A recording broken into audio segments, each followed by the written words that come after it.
Party YSR Congress party Jaganmohan Reddy గారు పిలిపిస్తే వేలాదిగా రోడ్ల మీదకి వస్తే ఈరోజు గొంతు నొక్కాలని చెప్పి రైతు మేము ఒక బండి పెట్టలే, వాహనం పెట్టలే, స్వచ్ఛందంగా రైతులు వచ్చినారు ఒక పిలిపిస్తే పార్టీ. ఇంతమంది రైతులు రోడ్ల మీదకి ఎందుకు వచ్చినారు? రోడ్ల మీదకి రాకుండా ఎరువులు అందియండి, గిట్టుబాటు ధర కల్పించండి, అన్నదాదాసుకి ₹1,00,000 ఇవ్వండి, ఆడబిడ్డ నిధి ఇవ్వండి, 50 ఏళ్ళకి పెన్షన్ ఇవ్వండి, నిరుద్యోగ భృతి ఇవ్వండి. ఇవ్వకుండా సూపర్ 6 సూపర్ హిట్ అని బ్యానర్లు పెట్టుకొని తిరిగి చంద్రబాబు నాయుడు గారు మీటింగ్లు పెట్టి ఈ నాయకులు, కూటమి నాయకులు, బీజేపీ నాయకులు, అదేవిధంగా ఇక్కడ తెలుగుదేశం పార్టీ నాయకులు బ్యానర్లు పెట్టుకొని మైకులు పెడితే మండదా ఇళ్లకు ప్రజలకు ఇంత మోసం చేసినారు. బాబు షూరిటీ మోసం గ్యారెంటీ అని ప్రజలు చెప్తున్నారు. వైఎస్ఆర్సీపీ పార్టీ కాదు, ప్రజలు చెప్తున్నారు.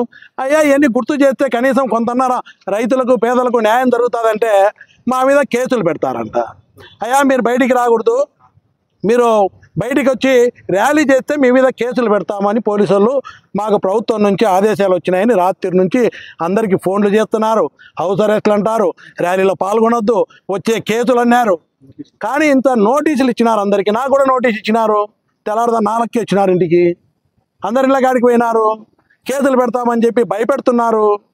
అయినా రైతులు ఆగినారా? వేల మంది రైతులు రోడ్ల మీదకి వచ్చినారు. ఎందుకు వచ్చినారు?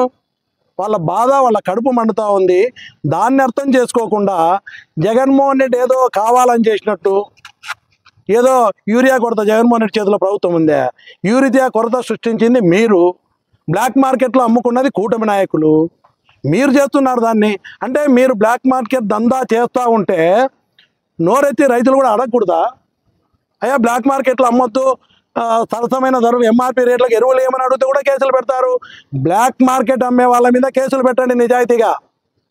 బ్లాక్ మార్కెట్ను ఆపండి, అరికట్టండి అంటే కేసులు పెడతారా?